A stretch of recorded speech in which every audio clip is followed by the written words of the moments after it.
Hello, I'm Rick Stivers, and today we're going to be working on this Johnson Century 100B. Today we're going to disassemble it, we're going to clean it, then we're going to lubricate it and reassemble. Alright, we're going to start off by taking the cover off. Under the cover, a lot of people think that the Centuries actually had a nut like the Citation. It looked like this. But if you check the schematics for the Johnson Century reel, you'll find it actually shows the little acorn nut instead of the large one that the Citation has. So this is the correct nut for this reel. We're going to take that nut off. And then we're going to take off the rotor. Inside the rotor is pretty dirty. We're going to clean that up. Next we're going to take this clip off. The next thing we're going to do is remove the spool. Now you can either have it lined or unlined, depending on what you're going to do. I'm going to be cleaning all this line off of this reel later and putting on new line. So let's wrap it up and get it out of the way for now. There we go, over to the side.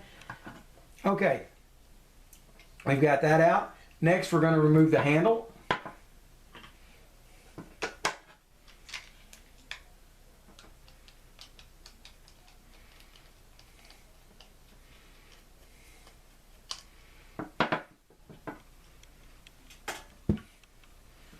There we go, there's the acorn. That's actually a locking nut.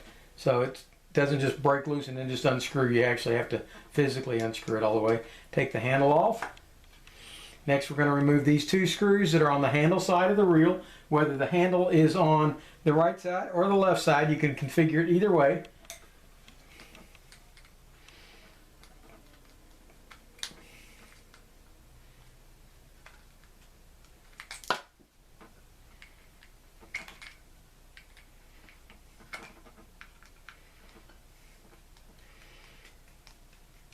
This reel happens to be a favorite of mine. I actually received this reel as a Christmas present sometime around 1968.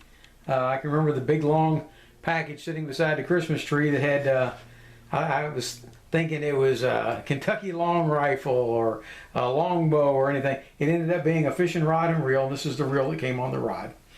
Okay, yeah, this is pretty dirty, even though it could be better. Once this side panel's off, this gear comes right out.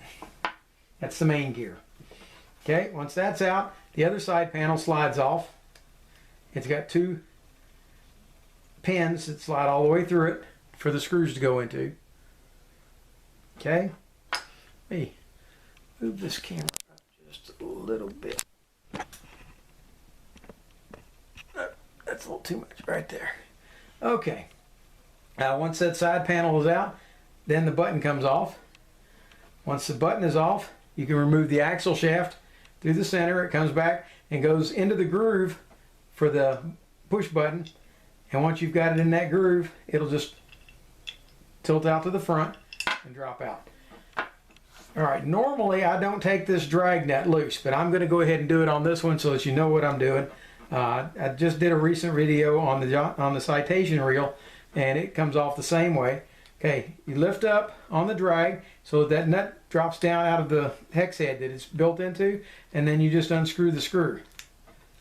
Okay, once you get it far enough, you can drop it back down and it's no longer spring loaded, and go ahead and unscrew the screw the rest of the way. The screw comes out. There you go, there's those four pieces. Okay. Once you have that drag assembly removed from the top, then you can push this bar out right here. That removes that, and then you can grab hold of the drag washers themselves and pull them off. And the bottom one may give you a little bit of trouble, but if you get under it, gently pry up. The only reason it's giving you trouble is because you can't, it's back there and it's greasy and you can't really get hold of it very well. But gently lift out on it, and you can remove it all the way as well. The only reason you would ever need to do this is if you've got corrosion under here that you need to take care of, you want to show somebody else how it works, or you have to replace this clicker assembly or adjust it. Okay, this brass clicker assembly goes under there and it fits up underneath the spool. Okay, and your drag works, it rides around and slips on that, and it gives you a little bit of a click sound. So if it's not been working, if it's mashed down too far, you can take and just very gently bend it back up. Okay, let's go ahead and clean these parts up. I'm going to use WD-40. That's what I always use. Any other penetrant would probably work just fine, but I always use WD-40. So that they are not a, I'm not a spokesman for them. They don't pay me anything. They don't give me anything for doing it. And now my WD-40 can is messed up. There we go. Okay, I use a toothbrush to scrub it with.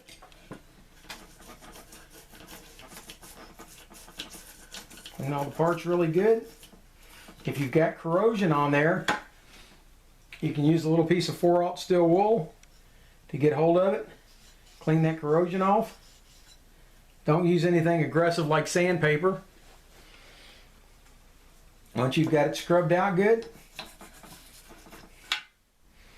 wipe it down.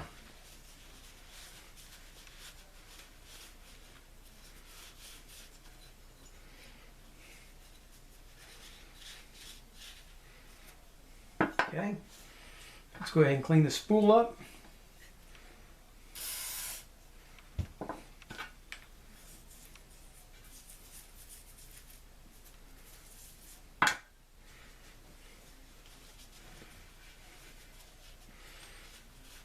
You can inspect it for damage if you want, see if it's chewed up or scratched up. This one looks really nice. Your side plate, clean any excess grease off of that or dirt, sand. Your other side plate, now this side plate's different. This one has the anti-reverse dogs on it, so you want to clean it up good. But what I like to do is spray a little cleaner down inside the hole and take a Q-tip and clean it out real good, because sand and grit and dirt and everything else gets up inside there, and this gets it out. Okay, wipe that guy down. Now you notice I'm not lubricating any of this right now. I always lubricate it as I go to put it on. Okay, make sure that the anti-reverse lever turns freely, and it does. Okay, now we're going to scrub up the main gear. Now this one's pretty scrungy looking.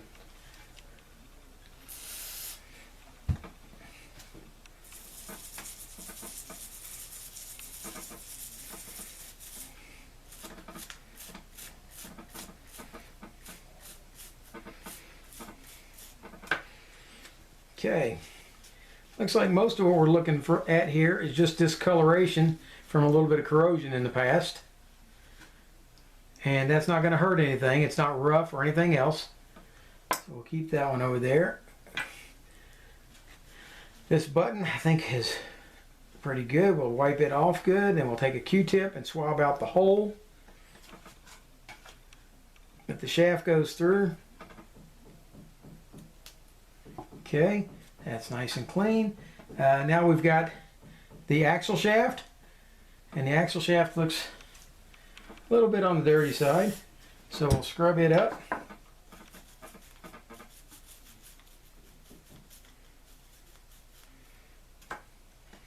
And wipe it off.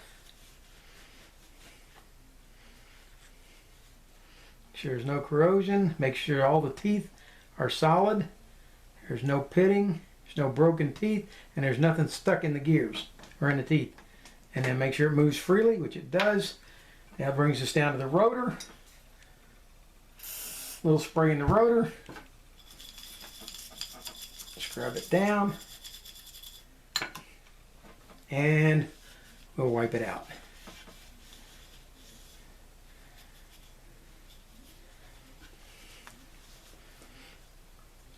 We'll take a look in the cap, make sure there's no, it's been fished a little bit. It's got some dirt inside there. Okay, that's all nice and clean now. And that leaves us with just this drag assembly. And the knob for it. This is the screw with the spring. The tab that sets the drag. All right, now we're going to clean the clicker for the drag. And clean that. We've got our 2 drag washers, or 3 drag washers. We've got the 2 large ones on the outside. And then we've got the little one, littler one that goes on the middle. This is the one that presses inside the spool. All right, now we're ready to put it back together. Okay, we're going to start off by putting the drag washer, or the clicker pin on. Okay, note that it's now standing a little bit more proud than it was before. We're going to take the first washer and put it on. There we go. There's no need to lubricate this in here unless you have difficulty getting it on. If you have difficulty with that, then you might want to put a little bit of lube getting it on there. But aside from that, there's no need to. Okay. This is the center one, and there is no up or down on this. It just goes in. Okay. It's got the notch at the top, just like the notch at the top on this one, because that bar's got to fit through it. Okay. Then we've got the other one. And then it slides on over top of that. There we go. They're all on. That brings us back to this bar. Now the screw hole goes to the back, and notice that it's got this upward sweep. That upward sweep goes up. We put it in here, and we slide it in all the way back like that. Okay, there's what it should look like. Guess you can see that. Let's turn a little more light on the subject. Okay, should look like that. All right. Now, it's time to put this drag assembly back, the drag adjuster. First put the plate on, then comes the screw, and with the spring still on it, remember, don't let that spring get lost. Okay, then it slides down into there, and you bring it down, and you start it into that metal plate that we, oh, I just pushed it all the way through. Let's try again without pushing it all the way through. Bring it back until you line the hole up for the screw, and then start to screw. And you screw it down until it starts to make contact with the knob. Once it starts to hit the top of the knob, like that, now it's hitting the top, and you would have to grind out the top of the knob. Then you lift the knob and you start to screw it back in. Okay, once it's in, seated in place, set it. All right, we will adjust it when we get done, but for now, that's as far as you need to take that. Now, that's all assembled, ready to go. We've got the axle shaft. The axle shaft, we are going to lubricate with Penn Precision Reel Grease. Again, I not paid anything for recommending them. That's just who I use. Take the Penn Reel Grease, put a little on the spring back here. Remember, you want to use this sparingly. You don't want a whole lot of grease in the reel because that just collects dirt and grime. Okay, make sure it moves easily. Next, we will take some Penn reel oil, put a little bit on the shaft. I don't use grease on the shafts because it tends to slow the reels down, makes them feel sluggish. So for the shaft I use real oil, slide it in, there we go, spin it around, make sure it moves freely, it does. Alright, next we're going to take the button and we're going to put some grease in the hole on the button,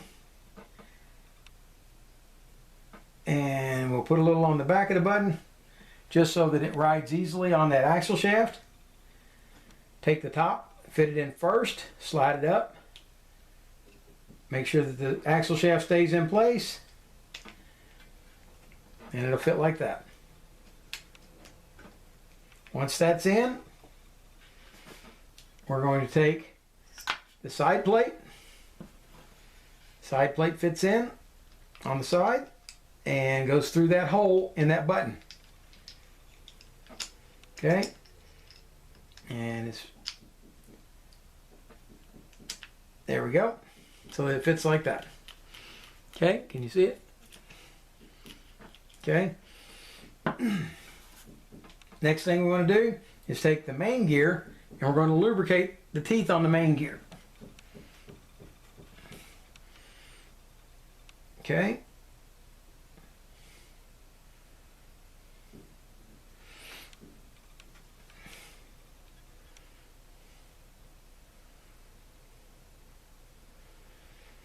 Now before we put it into this side shaft, we are going to lubricate these two reverse dogs. Okay, we're going to rotate this. As you rotate it, see the reverse dog lifts up. We'll slip a little grease behind the reverse dog. We're going to rotate it back the other way. Now the other side lifts up, slide a little in there, and put a little on the reverse dogs. Okay, now a little bit of oil on the shaft of the main gear. Slide it into the side plate and rotate it. Okay. At this point you could put the handle on, but I don't. I'm ready to put it into the side. Before I do that though, notice that I haven't put any on the axle shaft gear itself, any grease. We're going to come back, add just a little grease onto that shaft. There is enough grease on the main gear that it would transfer over, but might as well go ahead and make sure you've got everything lubricated since you're in there. Okay, that puts a little grease there. Slide the side case in place there, and we've got 2 screws to put in.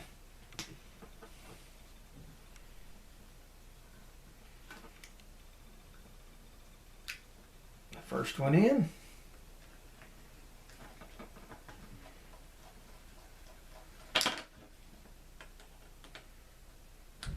And the second.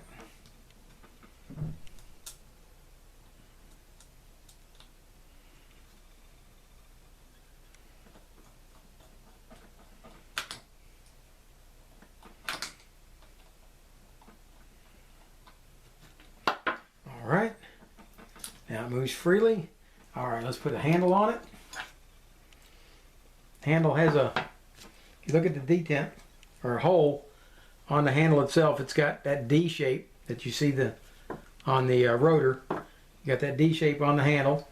Take that, put it on the flat spot. There we go. And we put the nut back on.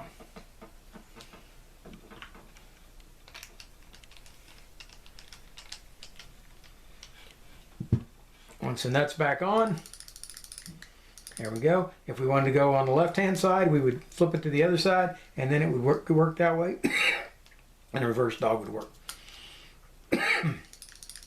Go.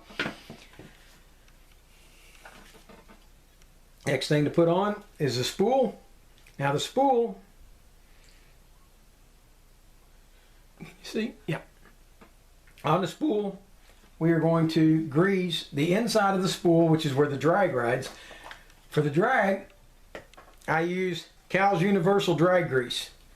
All right, and I use that because it's got stuff in it that is supposed to allow it to slide easily or evenly with a set amount of pressure. All right, so I have stopped using regular reel grease and gone to drag grease on these spools, and I'm going to put a little around the drag spool like so. All right, slides on. Yep, I have to loosen the drag up a little bit. There we go, got it on. Once that's on, the pin goes back in like that. Okay, then we're ready. We still have to lubricate this guy. Now you can use either oil or grease here. I like to use the grease on the slide itself, and to do that I slide the slide over, put a little grease down, and then let it back up, and then I try to slide a little bit up underneath it like so. Once that's done, it doesn't take much. See how it's just a little bit of grease. Once that's done, slide it back on onto the flat. Take the nut, start the nut back, push the button, which will push the axle shaft the rest of the way out and allow you to tighten the nut down all the way.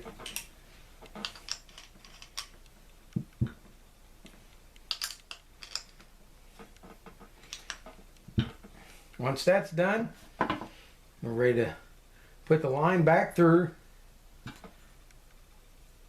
the cap.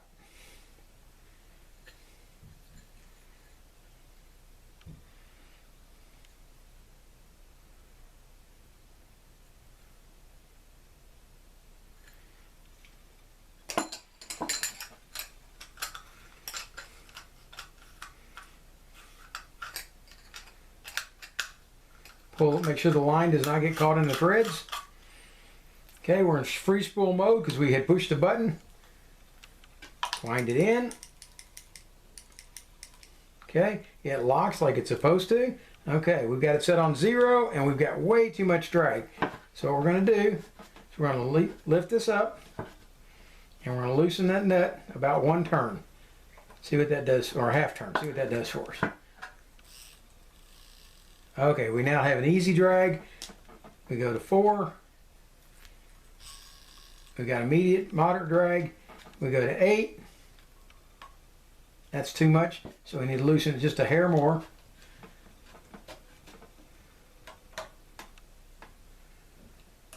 Make sure that the nut clicks back into the head. Go back to 8. Okay, we got a good heavy drag at 8. At 4, we got a medium to moderate drag. 0, we got virtually no drag. Okay, so that's how you set the drag on it. Adjust it. Okay, wind it in. There we go. And that completes the Johnson Century 100B. Thank you.